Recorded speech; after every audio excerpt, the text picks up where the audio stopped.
Olá pessoal, olha, se tem um material de pintura que é o meu favorito de longe, é marcadores, cara. Eu adoro marcadores, né? Conheci primeiramente com o Copic, depois fui conhecer o Le Plume, todas as outras marcas que tem aí. Hoje tem muita opção no mercado brasileiro de marcadores e eu fico muito feliz com essa variedade, tá? Tem materiais aí que são mais baratos, então para quem está começando, às vezes pegar o mais barato é melhor. Tem até os tops, que é o Copic, que é recarregável. Tem o da Winsor & Newton também, que é bem peculiar. E eu sempre gostei muito do marcador, por ele ser uma pintura mais ágil, mais rápida e que permite uns resultados muito bons assim. E outros também que a gente... Eu já fiz aqui várias vezes no canal, tudo, e tanto é que eu vendo na minha loja ali vários marcadores pra galera. Nesse vídeo aqui eu vou comentar e falando um pouco sobre o processo de pintura de marcadores, exatamente deste desenho aqui do meu querido Donatello, tá? Adoro as tartarugas ninja aí. Vamos aí para mais um vídeo comentando o processo do início ao fim de desenho. Então, vamos lá.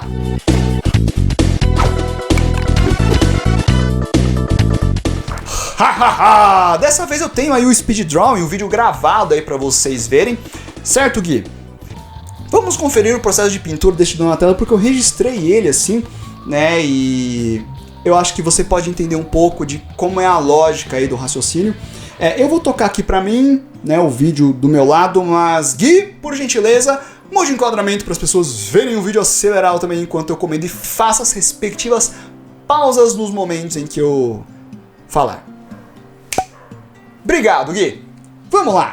Então, aqui está o vídeo, né? Eu tinha feito todo o processo, a primeira etapa só do lápis, tá no outro vídeo de como usar o limpa-tipos, eu fiz faz um tempo aí, né? Mas aqui vamos direto pra cor. Se você quiser o speed drawing do vídeo, eu vou deixar aqui linkado, tá? Nos cards aí, caso você queira, mas vamos lá. Vamos assistir então o processo de pintura. Veja que num primeiro momento eu costumo jogar uma cor base assim, é meio que semelhante ao que eu faço quando pinto no digital, tá? E um ponto bem importante que vocês vão ver aí, peraí, deixa eu dar uma pausa aqui que eu já comecei a vir com uma segunda camada no verde, né? Reparem como que eu preservo algumas áreas brancas do próprio papel na pintura. Esse é um negócio que quem pinta com aquarela sabe o que eu vou falar agora, né? Essa importância de você preservar o branco em algumas áreas, porque dá uma sensação de tridimensionalidade e volume muito melhor do que você chapar e depois vir com o branco como negativo. Um guache branco, uma tinta branca por cima não dá a mesma cara, o mesmo efeito do que você já preservar desde o início. Eu sei que é um treino de visão um tanto difícil para quem está começando, né? Geralmente, quando você está num processo mais mecânico de aprendizado, você não vai ter essa intuição, mas é algo para você ter em mente e buscar, tá? Buscar preservar algumas áreas brancas. A tendência é que se torne cada vez mais natural e você vê que você até usa menos tinta, mas o desenho ele fica mais vivo, parece, tá? Assim que eu fiz vamos dar sequência aqui, a primeira camada do verde mais clarinho, eu já fui com uma outra de verde um pouco mais escuro, tá? É um verde um pouco mais saturado, mesclado ali, né? E veja que eu fiz ali duas camadas, né, com o verde e dei um tempo aí. Eu também preservo muito a contraluz. Para quem não sabe o que é contraluz, veja embaixo do braço do Donatello ali, o braço esquerdo dele, que está do lado direito, nos dois braços dá pra ver. Veja que na área onde tem sombra tem um filetezinho de brilho que restou ali. Isso é a contraluz. Tá? É importante isso porque dá um bom volume também pro que você vê. E eu já parti para a parte do casco da frente, né? Mesmo processo. Preservei um pouquinho de branco ali, joguei esse bege amarronzado, começo do claro e vou colocando o escuro, tá? Inicialmente trabalhando com matizes meio semelhantes ali. Então, marrom um pouco mais escuro, tá? Mas o segredo aí, ó, vamos dar uma pausa aqui, ó. Reparem que ali no casco, na barriga dele, tá vendo que tá meio esverdeado ali, azulado? Eu joguei um marcador azul, se eu não me engano é esse mesmo azul clarinho que eu coloquei no bastão. Ué, mas o casco não é azul, o casco ele é amarronzado, eu sei.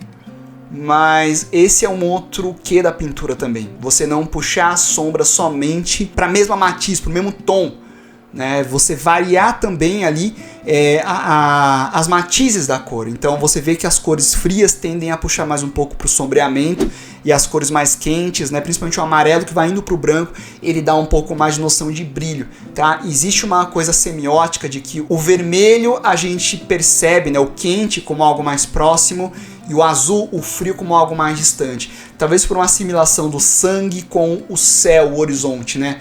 Céu distante, o sangue é nosso. Não sei, mas a gente tem essa sensação quando trabalha com as cores. Então, às vezes, puxar a sombra pro azul cria ali uma noção de escuridão em algumas partes que você precisa. No entanto, não é uma regra, tá? Às vezes você pode puxar ali pro vermelho, pro vinho e também dá sensação de sombreamento.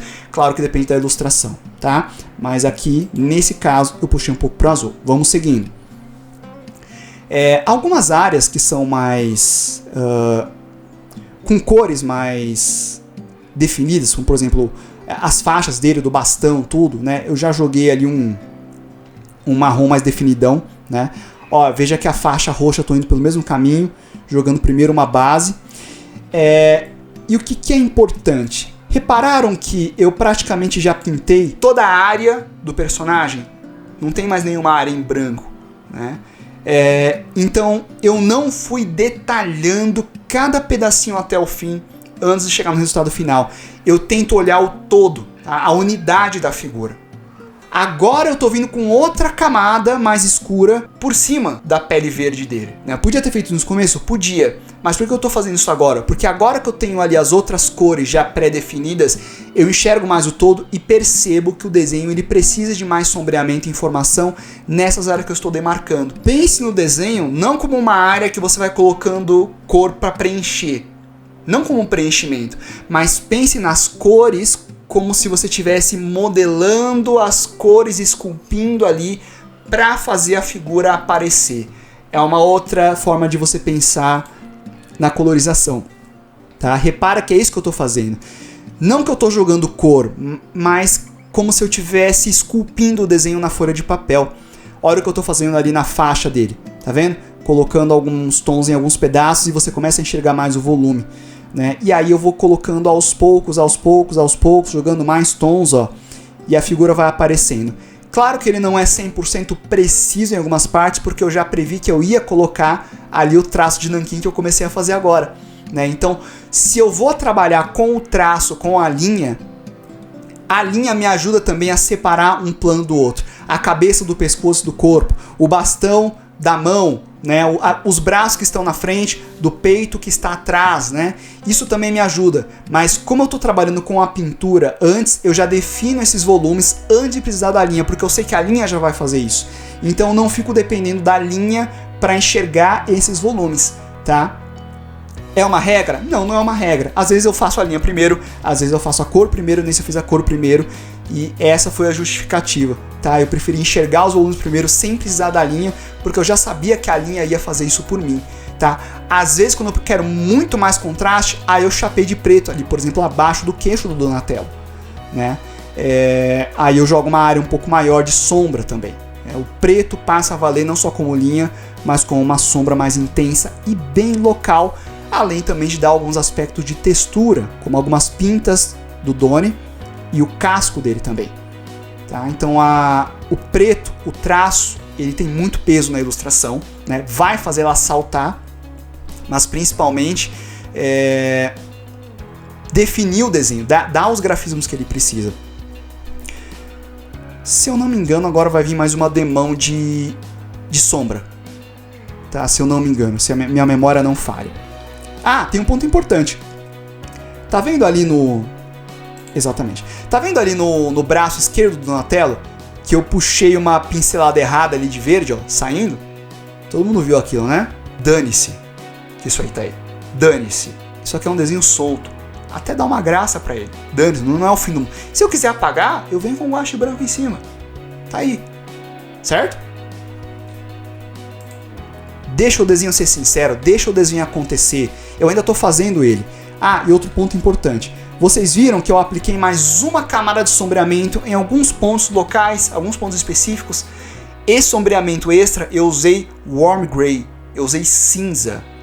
Então veja que a sombra puxando para o cinza eu só usei no final quando eu queria um realce de sombra em algumas partes. Evita usar o preto e o cinza para a sombra logo no começo, porque tem muito peso. e às vezes seu desenho pode ficar meio queimado, meio estranho, tá?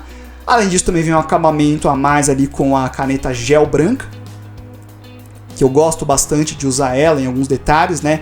É aí que eu acho que o branco negativo ele cai bem, né? Ele cai bem, assim, para detalhes, né? Não tipo o pedaço da cabeça dele ali, ó, que é o branco do papel, né? Podia usar um guache ali? Podia, mas eu acho que preservar o branco do papel ele dá um ar mais natural para a ilustração. E aí está ela feita, acabei. Ela vem com uma posca ainda para alguns detalhezinhos, ó. Conforme você vai fazendo a pintura e a ilustração, veja que o seu desenho ele vai meio que saltando do papel. Acho que essa é a melhor definição aí. Ele foi saltando do papel, tá aí no vídeo, e tá aqui o desenho original na minha mão. Então, pessoal, é importante você ser capaz de olhar para o seu desenho durante o processo e ver o que ele tá te pedindo. Ah, não dá para enxergar muito bem esse braço. Talvez se eu colocar uma sombra, não no braço, mas o plano que está no fundo, o braço destaque mais. Ah, será que eu preciso pintar inteiro com a cor base? Ou se eu preservar algumas áreas, eu já começo a criar volumes sem ter colocado informação ali, como essas áreas brancas, por exemplo. Errei um pedacinho? Não tem problema. Não estou preocupado no que eu vou errar, eu estou preocupado com o que eu vou acertar. Isso é entender o processo, isso é desenhar, compreender as etapas do que você está fazendo. O resultado é o direcionamento, mas você tem que compreender o processo. Desenhar é o processo. Eu falo muito isso aqui, já vi outras pessoas falando. Outro dia fui dar uma olhada no Ricardo Riamundi lá, peguei bem na hora que ele falou isso também. Não é um resultado, você tem que compreender o processo. Então veja, todo mundo que desenha, que orienta a galera, fala a mesma coisa. Você tem que entender o processo. É isso aqui que eu tenho mostrado para vocês. Tá? Então, essa foi a pintura com marcadores, né? Agora com o vídeo acelerado aí, pra ninguém reclamar. Quer ver que vai ter moleque reclamando aqui ainda? Vai jogar, mas esse desenho aí, vocês fez em 2018, faz tempo aí, cadê coisa nova? Pega desenho que eu já vi, ah, vá tirar leite de serpente, só reclama moleque aí, pô, dá conteúdo aqui de graça pra você. Vai desenhar então, meu filho, vai desenhar, eu quero que você seja feliz, mano, vai desenhar. Para de reclamar, só reclama os moleque, mano, que coisa, né? Olha aí, olha aí, olha aí, olha aí, né? Vai desenhar, vai desenhar, vai desenhar. Não gosta do vídeo aqui, vai ver de outro canal, entendeu? Só reclama, mano. Tá doido, cara? Povo reclamão, né? Ora.